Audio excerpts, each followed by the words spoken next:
Moi, je découvre tout juste, en fait, la profondeur et la richesse de ces exercices et ce que ça nous permet d'accéder au quotidien. C'est énorme, le potentiel. Euh, ouais, c'est ça. Par où commence-t-on, Aïcha? Ah oui, voilà, bah c'est ça. Par où commence-t-on? Bah oui, parce que le Tao, c'est quelque chose de très rond, on va dire. Hein, enfin, déjà, le mot, ça veut tout simplement dire le chemin, le cheminement, la façon dont les choses se déroulent dans l'univers. Donc, c'est vraiment quelque chose de très personnel que chacun trouve vraiment pour lui-même. Avant tout. Hein. Donc c'est vraiment cet art de le cheminement en fait de retour. Enfin, Maître Chia, il a parlé hier de l'immortalité. Hein. C'est vraiment notre état tel qu'on est avant même d'être né. C'est cet état originel qu'on a tous à l'intérieur de nous. C'est partie de nous qui est reliée à l'univers, naturellement. C'est vraiment quelque chose qui nous appartient tous. Donc c'est comment est-ce qu'on entame ce chemin de retour en quelque sorte vers ce qu'on est véritablement. Notre être authentique. Ouais. C'est aussi être en bonne santé, c'est revitaliser ses organes, c'est avoir une sexualité qui est plus qu'épanouie, qui est même régénérescente. Tout à fait, oui. Voilà, donc tout ça parce que comme c'est un chemin un peu ardueux, donc on a besoin d'avoir un corps en bonne santé, effectivement. Et donc l'énergie, on va dire, de nos organes sexuels et de nos cellules, principalement des cellules souches, hein, qui sont vraiment à l'origine de notre conception, de notre apparition sur la Terre, contient une énergie très très puissante. Enfin, on imagine que nos organes sexuels, nos cellules sexuelles sont capables d'engendrer la vie. Donc c'est énorme, le potentiel. Donc si on arrive avec ces pratiques à mettre cette énergie-là au service de notre santé, notre revitalisation, de régénérer toutes les parties de notre corps physique déjà, et en même temps de travailler aussi sur nos émotions, hein, de vraiment engendrer cette joie et ce bonheur intérieur qui nous permet de faire face à toutes les épreuves de la vie. Et ensuite, bien sûr, hein, sur le plan émotionnel, on est de plus en plus équilibré. Ben, le plan spirituel, c'est de plus en plus accessible. Hein, ça devient vraiment quelque chose qu'on peut incarner ici, maintenant, sur la Terre. Ouais.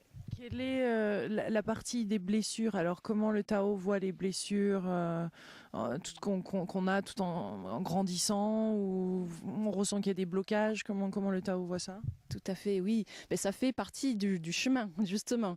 Hein, et que toutes les choses qui nous arrivent dans la vie sont là pour nous aider à mieux ressentir qui on est vraiment. Donc, hein, c'est vraiment le tai chi, par exemple, c'est un art martial interne qui fait partie donc des arts taoïstes, hein, qui permet de concevoir l'adversaire, en quelque sorte, enfin la chose qui nous déstabilise dans notre vie, comme plutôt une opportunité de se retrouver déjà soi-même et de grandir, de transformer notre souffrance en énergie vitale. Oui. Et d'être on voit dans les tai chi, hein, c'est tous ces beaux mouvements, il y a un flow, il y a un rapport à la force de vie, on le sent, c'est tout autour de nous, on baigne dedans, on est dedans. Comment tu décrirais ça? Parce que c'est fascinant de voir des personnes qui font du tai chi, on en fait un petit peu ici tous les matins. Et oui, bah c'est vraiment tout un art justement de se rapprocher davantage aux éléments de la nature, hein, les énergies saines qui nous nourrissent et qui nous soutiennent.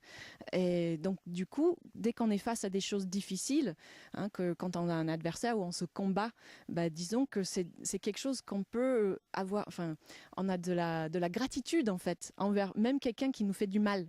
Parce que ça nous rapproche à notre vulnérabilité, notre réceptivité et notre capacité de sentir vraiment qui on est. Et du coup, puiser dans nos ressources, dans nos forces internes. Et là, on grandit. Hein. Oui, il y en a, beaucoup de personnes disent que ce qu'on vit est un miroir de qui nous sommes, les personnes qu'on rencontre. Quel est ton point de vue par rapport à ça, ou ce que tu as appris ici? Totalement, ben oui, tout à fait ça. Parce que avec le travail de l'alchimie interne, on travaille tellement sur soi, justement sur cet équilibre entre les tristesses, les colères, les chagrins, les peurs, les frustrations, hein, toutes ces choses qu'on a tous. Bien sûr, c'est humaine, c'est incontournable. Mais si on arrive à équilibrer ces parties de nous avec aussi l'amour, la confiance, la douceur, la générosité, le pardon, hein, c'est ça aussi les autres parties de nous-mêmes que souvent on oublie de nourrir aussi ces parties-là, et que du coup, à force de les nourrir physiquement, énergétiquement dans notre corps, on peut vraiment transformer les choses difficiles, et du coup, effectivement, la souffrance devient vraiment une nourriture pour faire grandir notre âme. Ouais.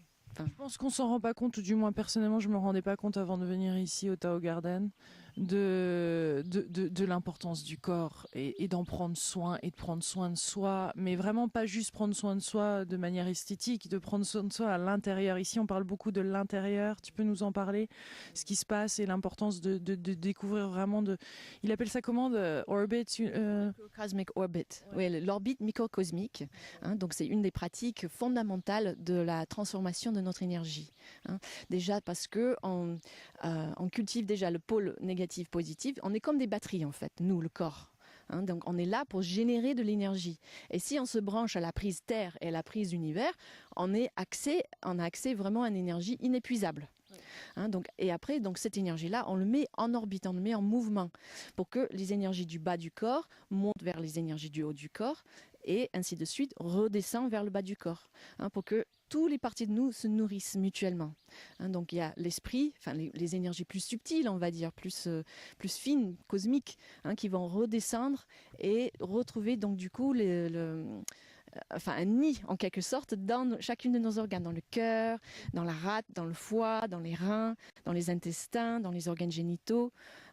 Et du coup, cette énergie peut vraiment être emmagasinée et faire son travail de guérison à l'intérieur, de rééquilibrer toutes les petites choses, tous les travers qu'on a au fil de notre vie, quoi. Donc c'est vraiment le chi qui œuvre à l'intérieur de nous, et ensuite cette énergie-là remonte à nouveau par la colonne vertébrale, par la moelle épinière du système nerveux central, pour régénérer le cerveau et du coup ruisseler à nouveau vers le bas, etc. Donc c'est vraiment un mouvement de recyclage de nos énergies internes, l'orbite microcosmique.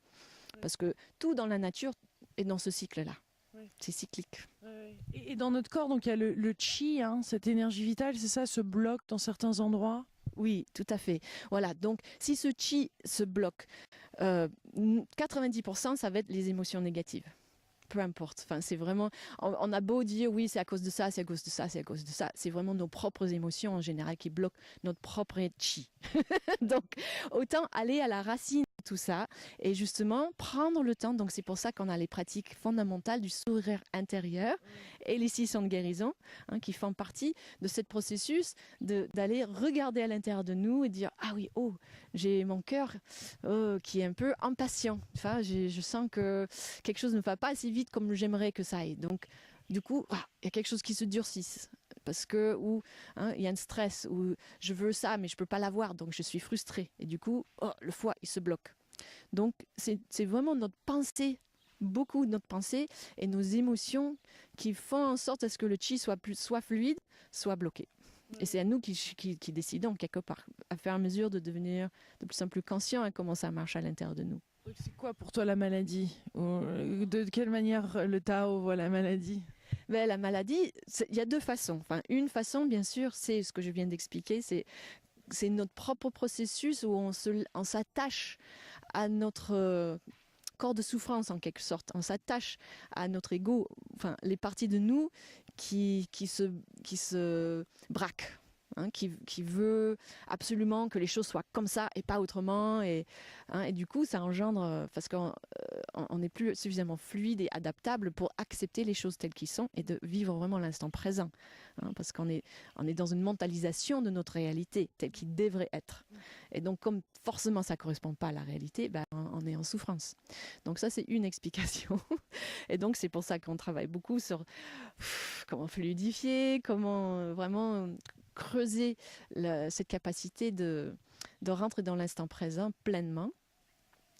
Et puis, donc, bien sûr, après, il y a le notion plus, on va dire, karmique de la souffrance, que les choses nous arrivent justement pour révéler, comme tu disais tout à l'heure, le miroir. L'effet miroir que, ah oui, j'ai ça à l'intérieur de moi, je suis en colère ou je suis quelqu'un de cruel.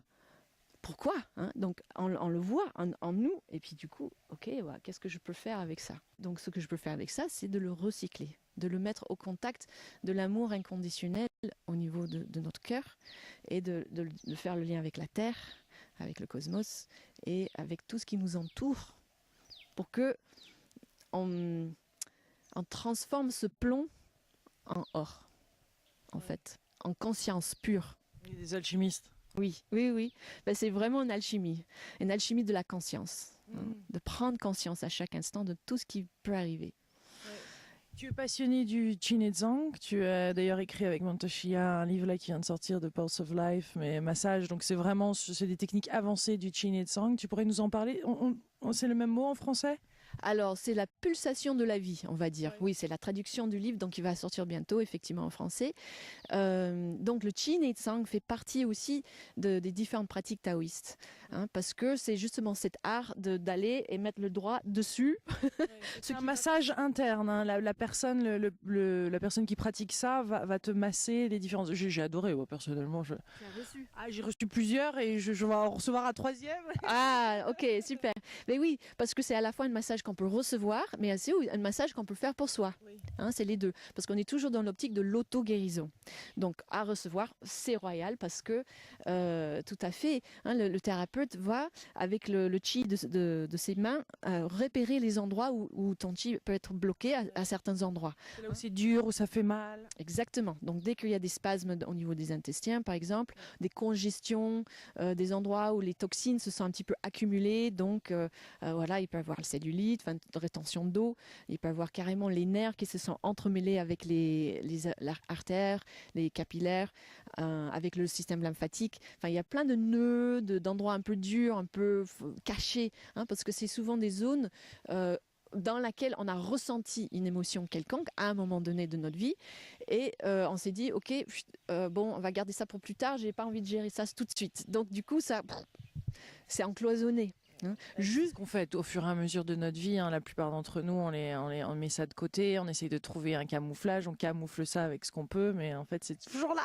Bah oui, jusqu'au jour où on doit y faire face parce qu'il y a une maladie. Exactement. Mais c'est vraiment un processus d'accumulation et que si on peut prendre un geste tous les jours, justement de désaccumuler en quelque sorte, de redonner tout ça à la terre, de remplir ça avec de l'énergie positive, notre vitalité, avec les pratiques de la respiration, les pratiques de Qigong, les pratiques du sourire intérieur. Petite fourmi, normal. Petite fourmi, oui.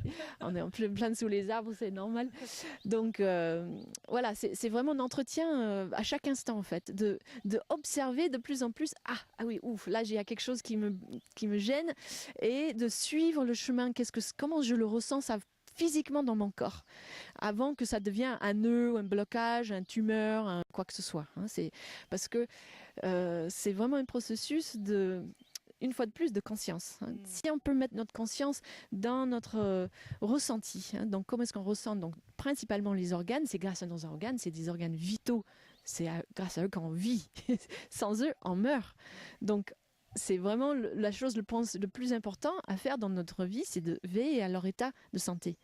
On n'est plus dans la philosophie, là. Non, ça, c'est vraiment du concret. Donc si l'estomac est tendu parce qu'on est sans cesse en train de bouger, de faire plein de choses à la fois, de jamais prendre le temps, tu vois, on mange en courant, on fait pas trop gaffe à les saveurs, à quel point, en mastiquant, on a vraiment le goût de ce qu'on mange.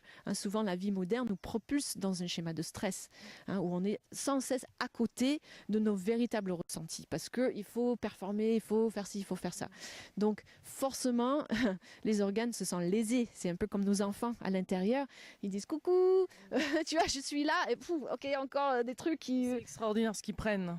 Enfin, je veux dire, ce qu'ils subissent, parce que quand on commence à le voir, on se dit, mais qu'est-ce que mon corps... je mâche à peine, les aliments rentrent comme ça, et pourtant mon estomac arrive encore à digérer. Ah oui, c'est incroyable comme ils sont capables d'encaisser beaucoup, beaucoup, beaucoup. Ils sont très résilients, parce que c'est justement grâce à notre énergie vitale, parce qu'on est des piles. Donc l'énergie circule quand même. Et là où il y a le blocage, le corps se débrouille pour que ça tourne autour, et puis bon, comme les arbres un peu noueux, comme ça, tu vois, qui poussent, ils se débrouillent et on se débrouille. Et donc, on peut tout à fait vivre comme ça. Après, c'est toute une question de à quel point, voilà, s'il y a une maladie grave ou quelque chose qui nous gêne vraiment, ou des événements dans notre vie qui nous ramènent ah oui, je peux peut-être vivre un peu mieux que juste être dans la survie ou dans le subissement. C'est là où, donc, ces techniques-là sont vraiment... radical, quoi, très très important, de Qin et Tsang, de cet art de mettre ses mains, de respirer dans son estomac s'il est un peu noué, un peu tendu, de lui sourire, de lui encourager, de dire ok, voilà, tout va bien, et de cultiver surtout les émotions positives. Parce que l'estomac, s'il est maltraité, il va être dans le refus. Il va être ça peut aller jusque dans l'enfermement, psychiquement. Tu vois, on va repousser les autres, on va être dans la médisance, dans un enfermement. Donc, psychiquement, si on peut reconnecter avec notre estomac, lui sourire et lui ramener à son état naturel de confiance, d'ouverture, de acceptation. Du coup, il va être plein d'énergie et puis il va pouvoir bien digérer les aliments et du coup, le reste de nos organes vont mieux se porter aussi. Et puis digérer les événements de la vie. Digérer surtout tous les événements de chaque instant. Ah oui, c'est vraiment toute une digestion, émotionnelle, principalement émotionnelle. Ouais. J'avais une autre question, mais alors là, ça y est, je l'ai oublié, parce qu'il y a tellement à dire en fait sur ce sujet, c'est extraordinaire. Est-ce qu'il y a autre chose qui te paraît essentiel? Ah oui, des pat claws, c'est de cat claws, c'est-à-dire ce massage un peu, tu peux nous l'expliquer? De chat, oui, voilà. Donc quand on se masse donc nous-mêmes son propre ventre, donc c'est vraiment un peu, avec la respiration, donc on va inspirer, ça va amener de l'énergie, du souffle dans les organes, et sur l'expire, on va évacuer vers la terre toutes les énergies négatives, tous les stress et les choses qui nous encombrent. Et donc les mains, les pattes de chat, qui vont marcher un peu comme des chats qui têtent sur le ventre de leur maman. Non, donc c'est marrant aussi parce que c'est vrai qu'un chat le fait automatiquement quand il est sur un lit ou sur un coussin, il va essayer de prendre sa place et il va faire ce mouvement. Tout à fait, oui, c'est naturel. En fait, c'est un mouvement de pompage où on va activer le mouvement naturel de tous les micro-pompes dans notre corps qui mobilisent les fluides et les liquides pour que le chi peut vraiment pénétrer profondément dans chaque petit recoin de nos organes, de nos cellules, pour vraiment nourrir. Donc ce petit mouvement qu'on peut faire déjà pour soi, de faire le tour de son propre ventre, donc souvent le plexus solaire qui est un petit peu noué, un peu tendu, donc avec le son du cœur par exemple, qui permet de détendre, et du coup avec ce mouvement de spirale, de patte de chat, on peut détendre et dénouer justement cet endroit-là de plus en plus, et puis ainsi de suite, faire tout le tour du ventre, jusqu'en bas, jusqu'en haut. Donc il y a plein d'endroits qui sont, oh là je sens un petit nœud, et donc juste, et puis après il y a les petits mouvements aussi comme ça, tu sais, des poissons d'or là, comme ça, on appelle ça des poissons qui frétillent leur queue. Et du coup, ça permet, et aussi le rire, c'est génial pour masser le ventre. Donc voilà, tous ces petits gestes-là, et puis de masser dans les différents mouvements de spiralante, comme ça, déjà, on peut faire beaucoup de choses pour soi. Le moteur, vraiment, c'est les reins, c'est les énergies, c'est les organes qui sont nourris par cette fuel qui est le jing, qui est notre énergie sexuelle. Donc si cette fuel, on arrive à comprendre avec justement le travail de l'orbite microcosmique, notamment, au contraire, plutôt que de laisser fuir à l'extérieur, intérioriser et le mélanger, on va le chauffer comme un chaudron. On va le mettre dans le chaudron et avec le feu de l'énergie sexuelle, on va le faire fondre en quelque sorte pour que ça devienne vapeur. Donc beaucoup plus subtile. Et cette vapeur, c'est vraiment l'essence de notre énergie sexuelle qu'on va laisser humer un petit peu vers le haut, vers le ventre, vers les organes vitaux, justement, une fois de plus, pour les apporter le soutien dont ils ont besoin. Et ensuite, une fois qu'ils sont revitalisés, ils ont fait le plein, ça va monter vers les centres supérieurs jusqu'au niveau du cerveau, au niveau de ce qu'on appelle le palais de cristal, qui est juste le palais de toutes les glandes endocrines qui sont au centre du cerveau. C'est le troisième œil, non? C'est entre on va dire, c'est entre le troisième œil, le point couronne et la base du crâne. C'est à l'épicentre du crâne, on va dire. C'est vraiment une zone. Ah oui, là où la glande pinéale est. Il y a la glande pinéale, glande pituitaire, l'hypothalamus, thalamus. Voilà. Donc il y a vraiment les 4 glandes endocrines principaux qui sont un peu comme les chefs d'orchestre, qui eux donnent les commandes pour tout le reste des fonctionnements du corps.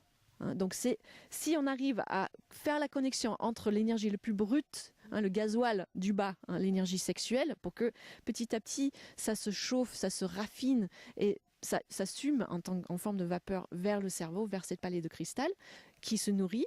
Et ensuite, imagine donc la qualité d'hormones qui vont être resécrétées vers donc toute la chaîne des autres glandes au niveau du thyroïde, parathyroïde, le thymus, les surrénales, le pancréas, et puis ainsi de suite, donc les ovaires et les testicules.